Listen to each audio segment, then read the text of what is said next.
Pokémon recently completely shattered their historical game release pattern by teasing Pokémon Legends ZA. ZA takes place in the Kalos region, meaning it's essentially a Gen 6 reimagining, apparently taking place solely in Lumio City. Now, no one can really say they saw this coming because Gen 6 wasn't quite due attention yet. It was Gen 2 and Gen 5 that were widely anticipated. So in this video, we're going to explore why this happened and look at why there could potentially be another game that comes out before ZA is released. In previous videos, we did explore the idea that maybe all of the Gen 2 and Gen 5 love that was given in Legends Arceus and Scarlet and Violet wasn't teasing a new game. Instead, all of those new evolutions, paradoxes that were clearly heavily weighted towards Johto and Unova Pokemon, plus visiting Kitakami, which is near Johto, and the Blueberry Academy, which is literally in Unova, actually was the Gen 2 and Gen 5 service. So for the first time ever, we don't actually get a remake or any new game for Gen 2 and 5, but instead this time, just new Pokemon relating to those generations as fan service, and a DLC that kind of goes there as well. So in my mind, we have a few options when it comes to what's actually going on here. One of these options is that a new game is actually coming in 2024. It's a blank year for Pokemon game releases, and that's not just main series games either. We don't have a sniff of a mystery dungeon, a Pokemon Ranger, nothing new at all. Now, what I think Pokemon want us to believe at this time is that they're just taking a lot of time, care and effort to perfect the Legends ZA project, taking a more Legend of Zelda approach, which I think is actually a great thing and probably true regardless. But Pokemon is quite literally the biggest IP in the world by a long way.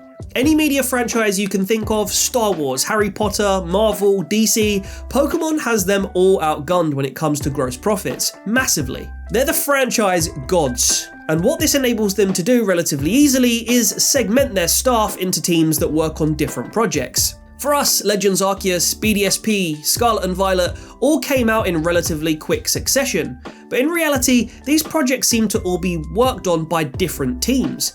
Pokemon have always done this when it comes to spin-off games, but with the main series, it's a relatively new concept. We first caught sight of this around Gen 7, when Pokemon announced that they had one team working on Ultra Sun and Ultra Moon, and another team working on Let's Go Pikachu and Eevee.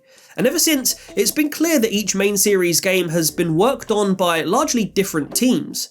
That's not to say that no one that worked on Legends Arceus worked on Scarlet and Violet, for example. Of course, there's going to be some centricity and overlap, but these were projects that will have been worked on largely at the same time for different upcoming release slots. And this is very much normal and a smart way of working for a media franchise of this enormous size. So what does that mean for 2024? Well, as we've established, Pokemon as a franchise is so big that they can afford to employ enough talented people and segment their staff to work on multiple main Pokemon projects at once. And I think there's something relatively big in the pipeline for the end of 2024.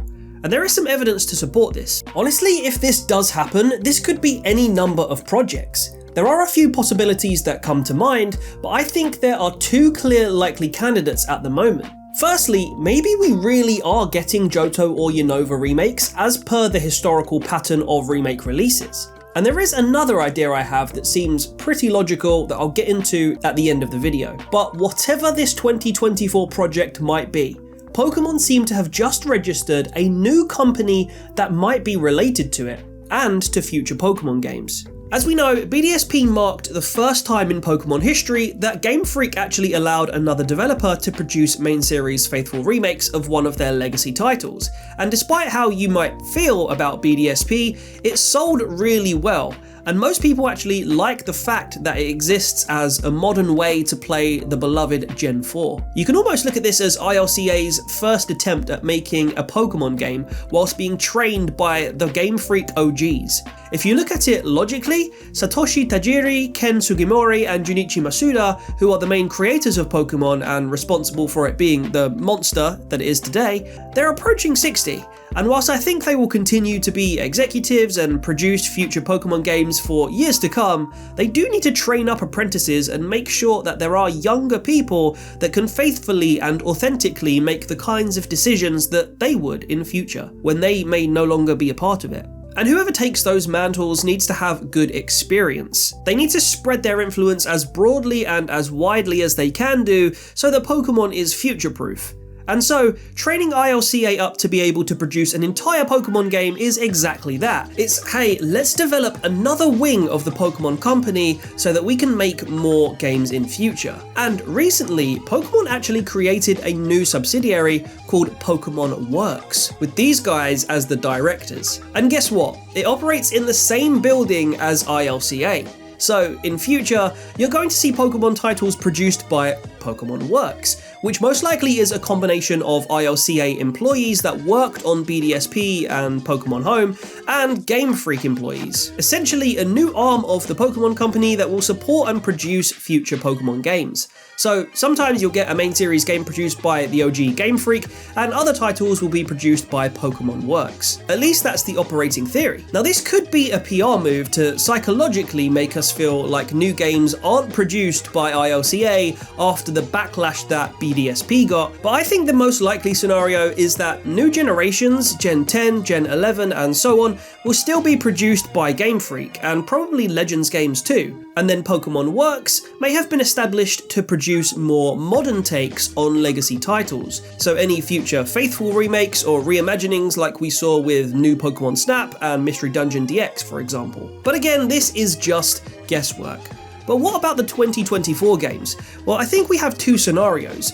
One is that they'll actually announce a Johto remake, or less likely a Unova remake, in the latter part of the year. This would coincide with the 25th anniversary of Johto, and so would make a lot of sense timing-wise. Also, psychologically, it probably wouldn't be ridiculed as badly as BDSP was if it's considered a bonus game before ZA. The timing and the way they announce things can have a big impact on the general internet opinion, so this could be a smart way to do it, rather than announce it alongside a Legends game like they did before, which obviously creates more of a duality and comparison during the hype season. The other option I would consider is a Pokemon Stadium game. Now, I actually want to do another video on this entirely, but the basic facts are as follows. Pokemon over 9 generations have established so many battle gimmicks, and this goes back to Gen 3 where weather effects came into play, through to Megas, double battles, triple battles, Z-moves, Gigantamax, terastallizing. There are so many. But what if there was one game that was essentially a battle simulator for all the different rule sets,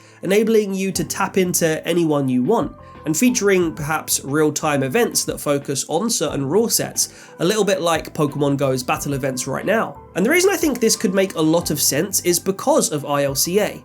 If they or Pokemon Works are working on a new stadium game in the way I'm describing it, it would have to include every Pokemon from the national dex, which is over 1,000 by now. Way over 1,000 if you include all the regional forms, etc. Well, guess what else ILCA worked on even before they made BDSP? The home of all Pokemon from all your games since Gen 3. So they've already done a lot of the groundwork on sprite work, movesets, etc. And it would be a very natural thing for those staff that worked on Pokemon Home to work on. Taking the animations and aesthetics from Pokemon Battle Revolution, which was amazing, but always felt a bit restricted, then taking inspiration from the style and feel of Pokemon Stadium and Stadium 2 as well, maybe this would just be called Pokemon Stadium 3 or New Pokemon Stadium. But as always, this is just speculation and me taking the information that we have and trying to make sense and predictions out of it. So in conclusion, I would definitely not rule out some sort of relatively big Pokemon game for the end of 2024 before ZA launches in 2025. You've heard my predictions as to what that might be,